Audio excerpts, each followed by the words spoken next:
So now we go on to the next bit. In verse 22 down to verse 25, the act of crucifixion. It says that they brought him to the place called Golgotha, which means place of the skull. And they offered him wine mixed with myrrh, but he did not take it. And they crucified him and divided his garments among them, casting lots for them to decide what of each they should take.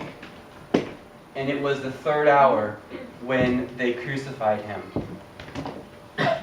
Outside of the city of Jerusalem, outside of its walls, there is a small hill. They call it a mountain. It's not actually that big, but it has the appearance of a skull. That there's caves in it that kind of look like eye sockets, and it's somewhat, from certain angles, it looks a bit skullish. And this is what many archaeologists think is the mount of the skull. What's called here in Aramaic Golgotha, or Luke says in the Latin it's called Calvary. The place of the skull is where he is headed.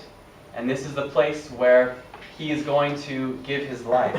And it says it in verse 24 very simply in only 4 words. And they crucified him. There's no description that's given, and I'm not going to take a very long time describing it.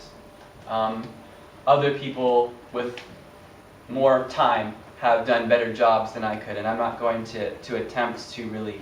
But for the original readers of this, for those first century Christians, whom Mark was writing this for, no description was needed, because crucifixion for them was not an ancient practice of which they had just vague familiarity with.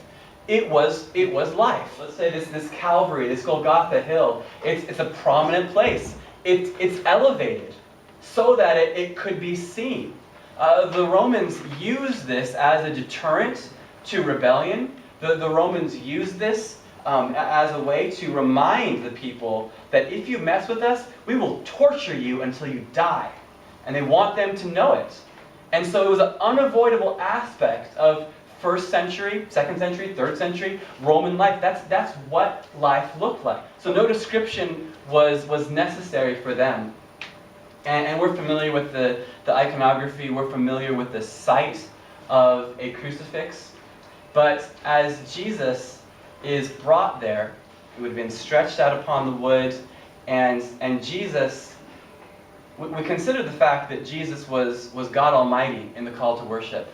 And as we're considering all of these things as him being God Almighty, humbling himself to this point, we also consider the fact that he became a man, and that he grew up in the home of Joseph, a carpenter, and that he became a carpenter by trade, and that Jesus, the man, was a carpenter and worked with wood his life, and worked with hammers and nails, and then was stretched out, and a nail was hammered into his hand or into his wrist.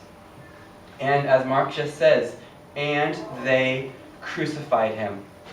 And this is a shameful thing. There's the Roman philosopher Cicero, and he writes a lot, kind of instructing the Romans in how to live as wise and honorable people. And he tells them that the cross should not even be discussed by decent Romans, because it's not something that the graceful Romans should talk about.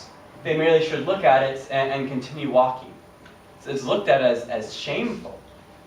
And for the Jewish people as well, living in Israel, in Deuteronomy chapter 21, it says that if anyone is hung from a tree, that person is to be looked at as cursed by God. And they interpreted that to be the cross. So for every person crossing by Mount Calvary and looking upon this crucifixion, be they Romans or be they Jews, they'd say, this person is just cursed. This is just the absolute worst that we can do to a person. And Jesus goes through incredible physical suffering for hours. The Romans designed this to hurt as bad as it could for as long as it lasted.